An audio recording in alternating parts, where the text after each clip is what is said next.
ल हामी चाहिँ नमस्ते सिमसुवा नमस्ते झरनामा हो नमस्ते गर्दै हाम्रो म्याडम प्रवेशद्वारमा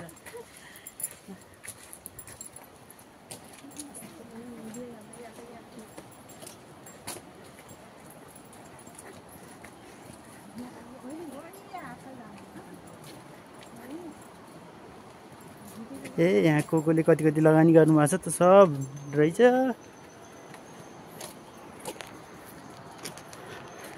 साँच्चै नेपालको घुम्नुपर्ने ठाउँ अरूमध्येको एउटा ठाउँ चाहिँ लाग्यो। धरानदेखि उकालो लाग्ने बाटो त्यस्तै धरानदेखि धनकुटा धरानदेखि भेटेटारसम्म त उकालो उकालो भेटेटार आइपुगेपछि चाहिँ थोरैसम्म त्यसपछि फेरि ओह्रालो हुँदै हुँदै हामी नमस्ते झरनामा आइपुग्यो। नमस्ते झरना हाम्रो चाहिँ टार्गेट।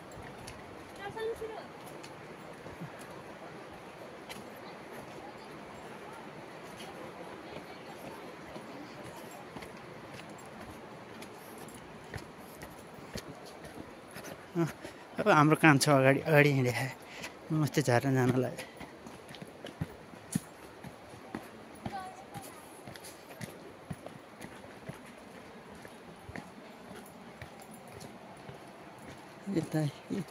यता आमा हुनुहुन्छ ओ सानीकी आमा ओ सानीको दाइ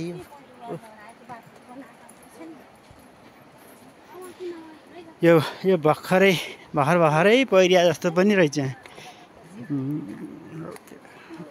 15-20 दिन अगाडि त्यो दसैँको सुरुमा भएको छ नि त भीषण बाढी त्यही बेलामा भत्किए जस्तो लागिरहेछ।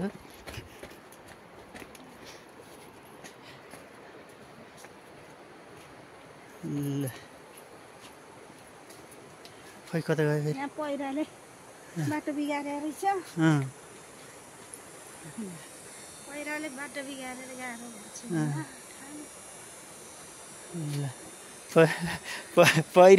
पहिरोमा ल पहिरा बाटो बिग्रिएको ल गाह्रो जोगिएर जुत्ता चिप्लिएला। त्यो त पहाड हिँडेकोहरूलाई त्यति गाह्रो छैन। अब के भने पहाड बिर्सिसके।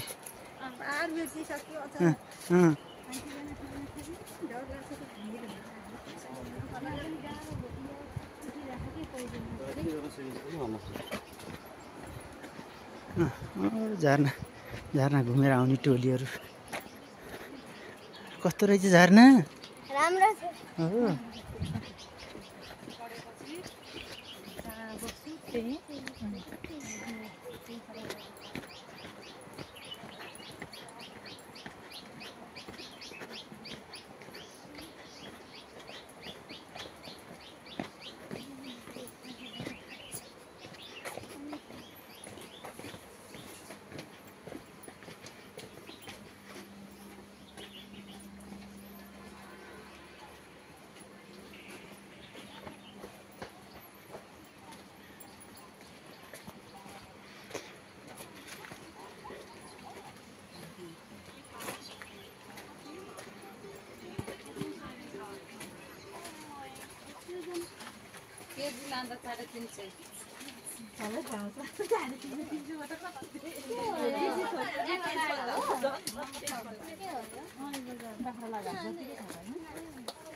सबै पहिरोले लगेछ नि त।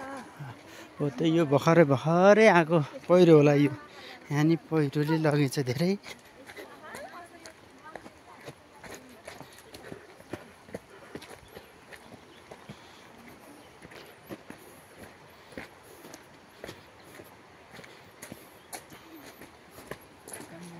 हस्तान्तरण गर्छु म तिमीलाई।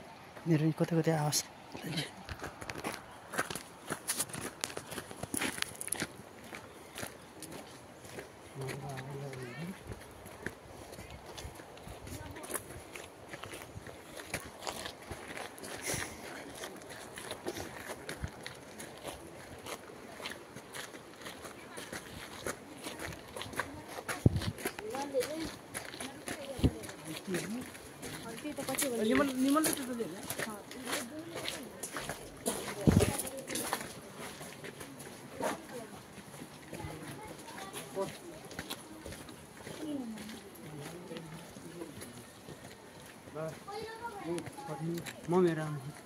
नमस्ते झरना प्रवेशद्वार यो चाहिँ 35 रियाल तिरेर चाहिँ झरनामा जान पाइँदो रहेछ हामीले टिकट काट्यौँ 5 जनाको टिकट हामी नारायणगढ चितवनबाट ल ल ल फलामको भरे भनेको यही रहेछ है फलामको फुल छ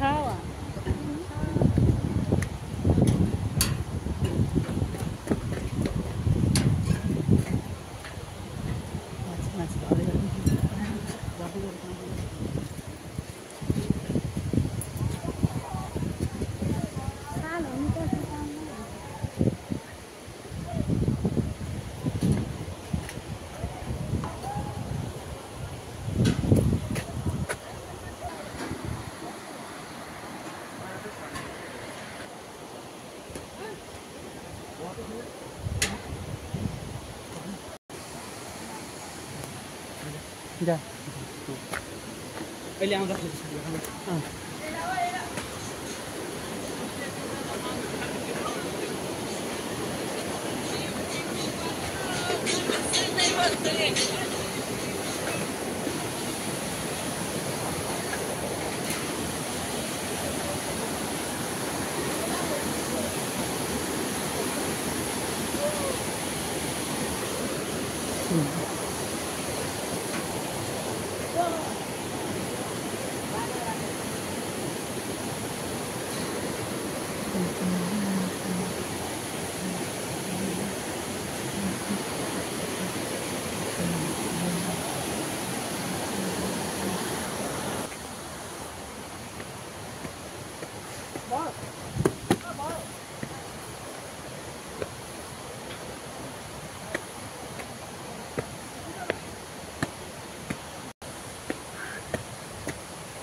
भन्नु त भन्नु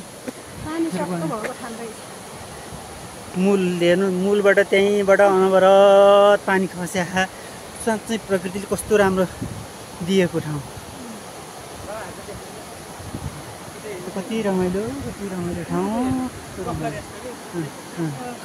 कति रमाइलो हेर त प्रकृतिले त्यसरी दिएछ त्यो गर्भमा कति पानी होला त गर्भमा भित्र कति पानी होला त्यो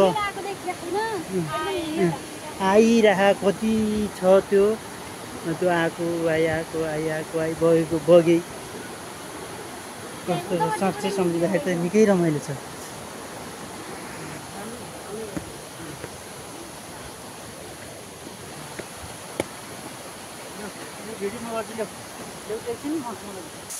प्रकृतिले दिएको हेर त मजाको पानी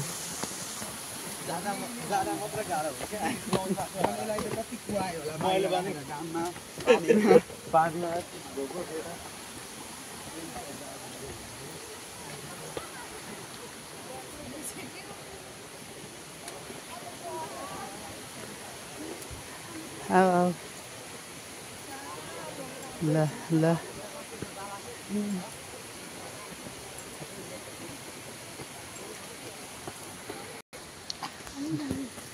ढुङ्गा चढाउने चलन भयो है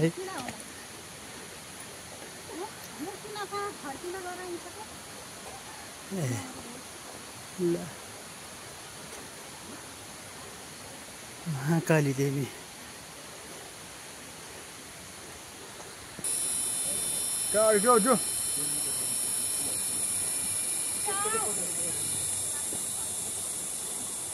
पछाडि पछाडिसम्म छ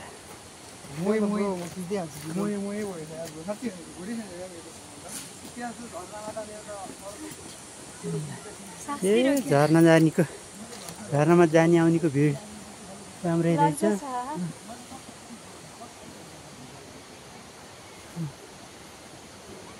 आमा थाके चाहिँ गइसक्नुभयो धेरै उकालो त हिँडे होइन त्यहाँदेखि थाके चाहिँ गर्न हो त्यति यो नहिँड्या बानी त्यो चितवनले बिगारिदियो नहिँड्या त झर्नाले यसरी सिकाइरह सावधानपूर्वक हिँडिदिनु होला उतापट्टि